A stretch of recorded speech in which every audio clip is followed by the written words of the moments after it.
orang menjadi manusia, saya pikir karena punya prinsip seperti itu. Pak Askolani kan seorang ASN ini. Iya. Bagus, tidak punya jabatan Iya, gitu bagus. ya. Luar biasa nih, punya prinsip tidak pernah menggadaikan idealisme, kejujuran dan juga tentu kebebasan berpikir, ya. berpendapat, berekspresi. Itu berekspresi ya.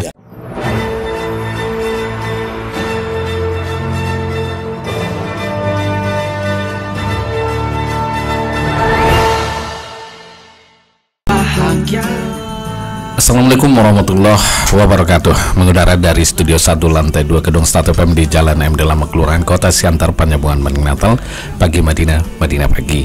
Di 102,6 FM saturasi suara satu kata penumbang nafas selalu di hati. Selama 1,5 jam ke depan kita kembali bersua di program spesial talk show Ruang Paslah, cerdas dan inspiratif, mencoba mengungkap cerita di balik berita. Di hari ini, hari Kamis, edisi 5 September 2019, tanpa terasa kita sudah 5 hari menapaki di bulan September ini. Mudah-mudahan hari ini kita terus berupaya untuk melampauinya penuh dengan kebaikan dan tentu berusaha lebih baik daripada kemarin.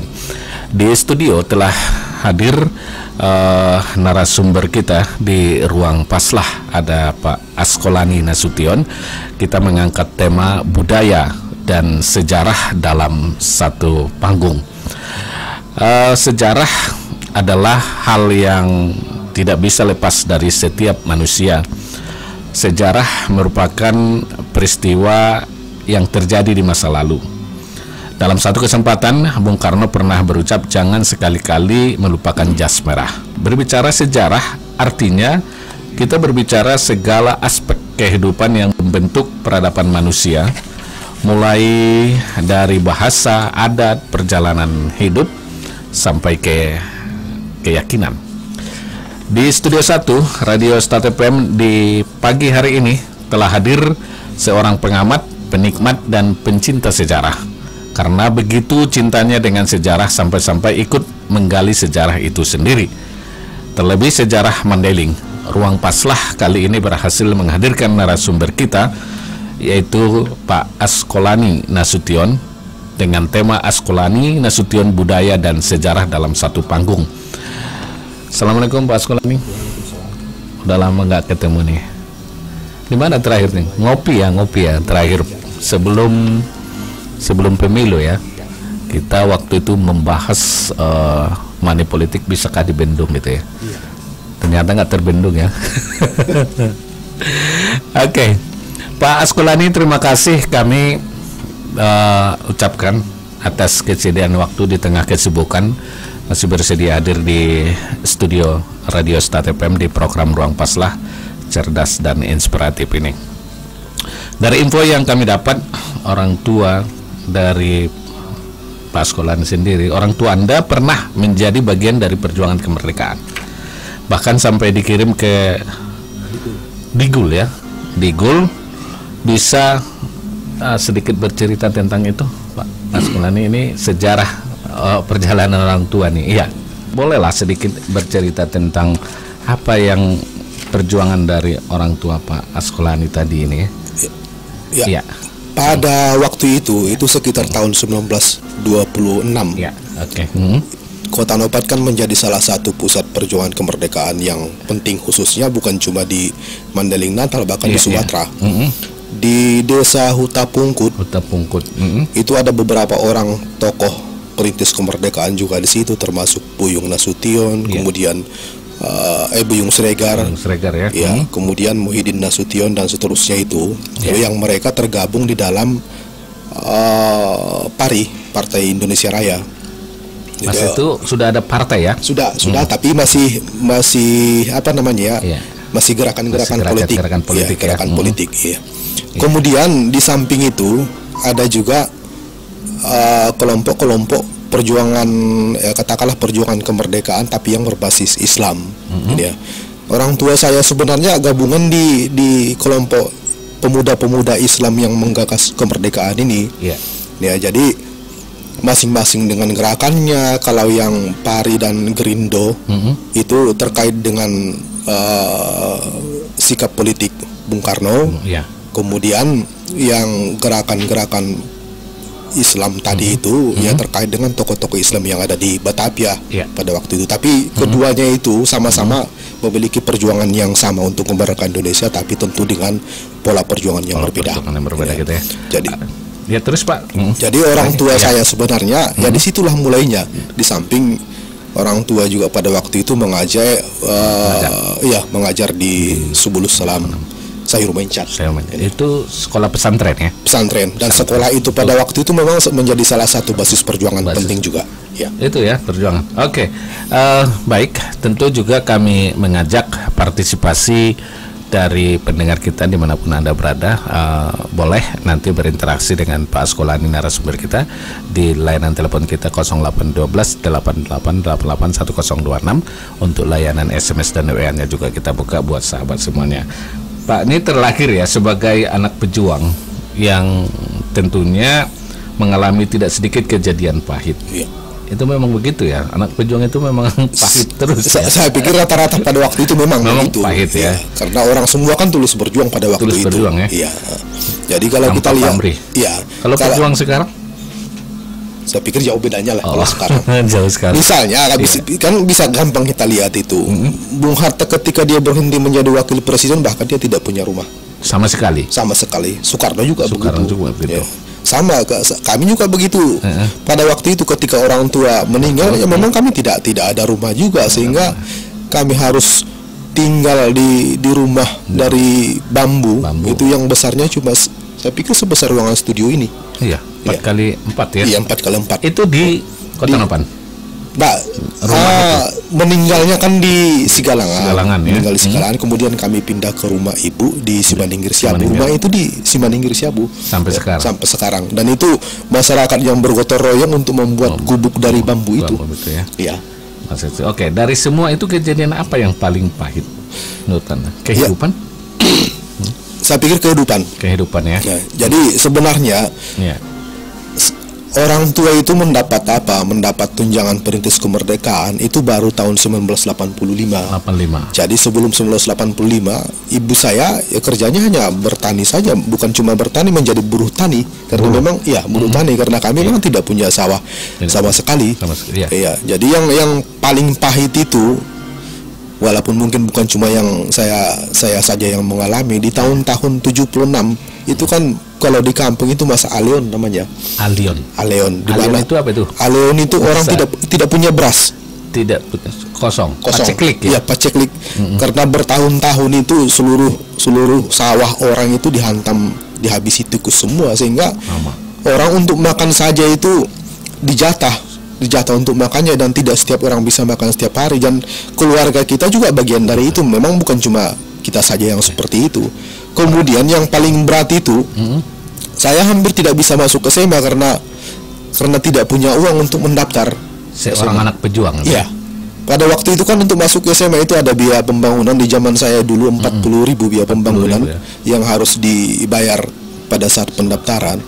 Padahal 40.000 itu kalau dibandingkan sekarang 400 ada tuh, 400.000 enggak? Saya pikir jutaan ya. Ongkos dari Siabu ke penyambungan saja hanya 200 rupiah. 200 rupiah ya. Iya. Apalagi itu 40.000. Iya, sekarang 5.000 apa dari Siabu? Lebih ya? 8.000 kalau nggak salah. 8.000 itulah bandingannya. Oke. Baik, Pak Asqolani. Kemudian untuk orang tua sendiri, pendidikan seperti yang ditekankan dalam keluarga Anda sehingga menumbuhkan anak yang cemerlang seperti Pak Asqolani.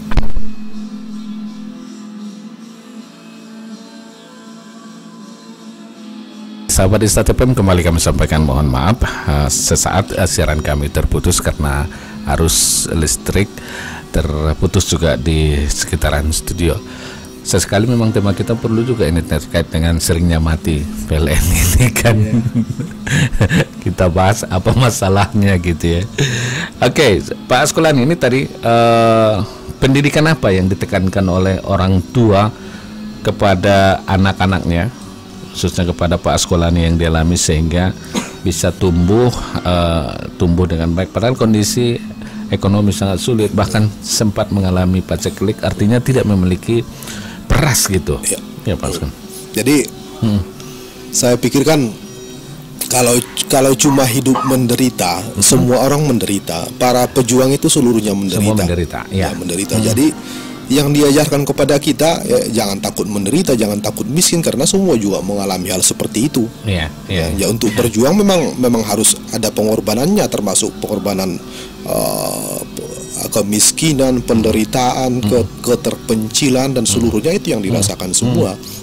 Jadi kita ditekankan, diajari untuk hidup seperti itu, kemudian hidup mandiri, menyelesaikan masalah sendiri, pendeknya seluruhnya sendiri. Kita diajarkan untuk tidak tergantung kepada orang lain. Kemudian yang kedua, sejak masa anak-anak memang kita sekeluarga itu diajari untuk banyak membaca.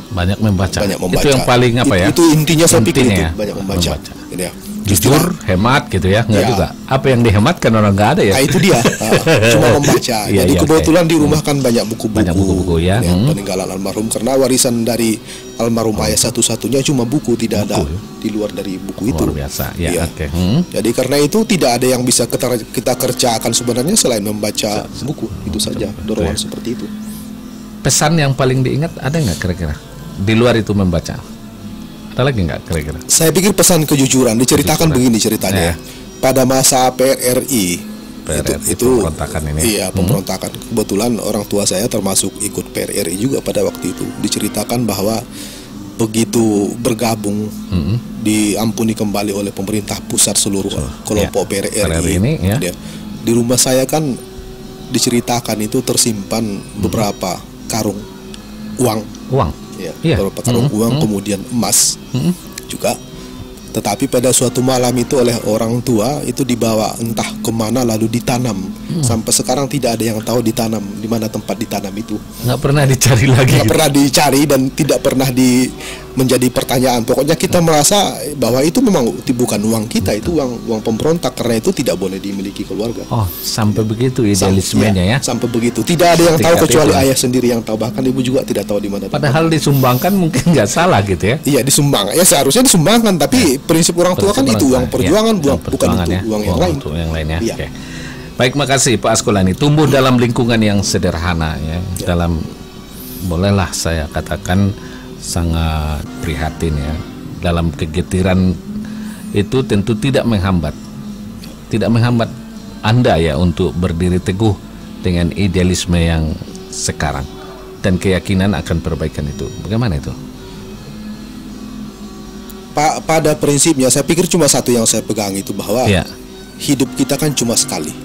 Hidup kita cuma sekali. Semua hal bisa dikorbankan, bisa digadaikan, kecuali nama baik.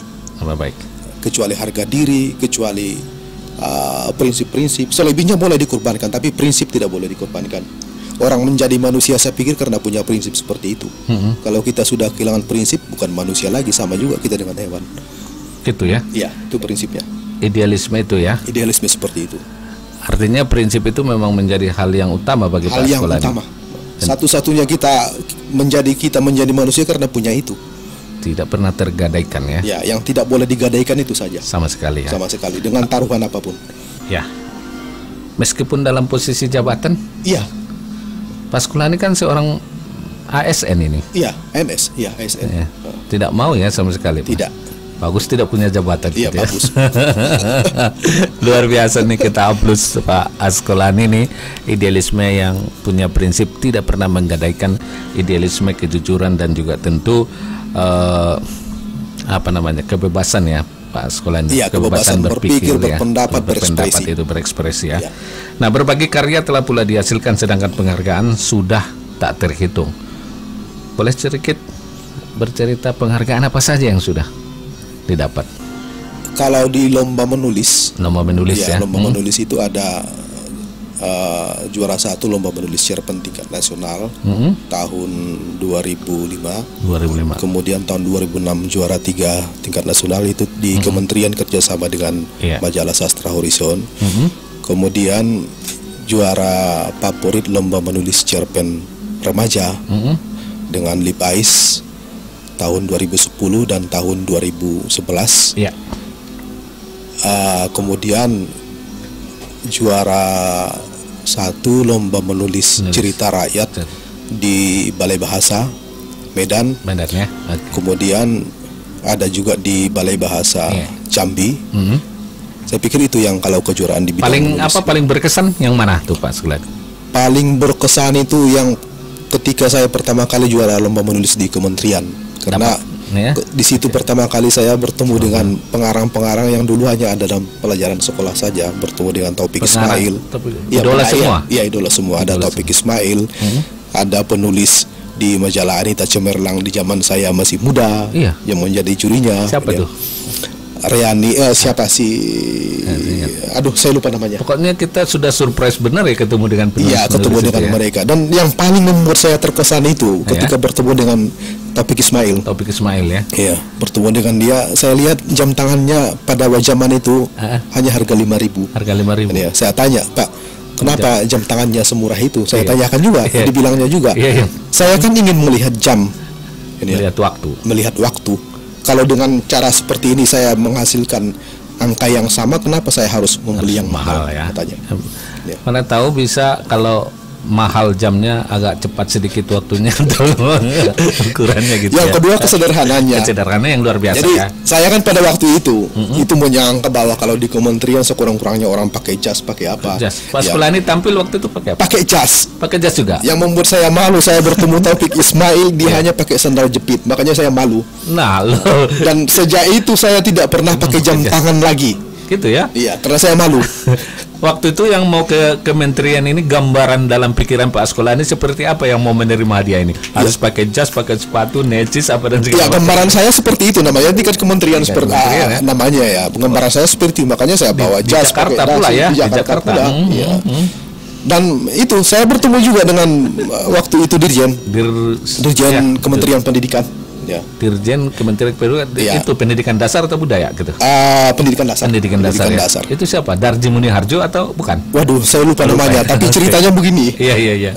Kami duduk di habis jam malam di ruang makan lah. Ruang makan ya. Di ruang makan. Kemudian terkurung hujan. Lalu saya lihat ada laki-laki berdiri di pinggir. Saya dekati, hujan Pak ya, saya bilang. Ya, katanya. Pendeknya kami cerita mengenai hujan di Bogor seperti apa dan seterusnya. Dia cuma pakai kaos sederhana, kemudian pakai sandal jepit. Bayangan saya waktu itu dia petugas di warung itu, pelayan makan. Ketika keluar dari sana, kemudian acara dibuka, yang buka acara justru dia. Jadi yang jadi pikiran saya, mengapa orang bisa dengan posisi yang demikian tinggi bisa sederhana, ramah, sementara kita baru eselon. Iya, baru begini gayanya sudah hebat. Makanya saya sejak itu tidak pakai jam tangan pun saya tidak mau, saya malu. Oh iya, aku nggak Pak, aku pakai jam tangan ini, takutnya ini nanti dibuka lagi.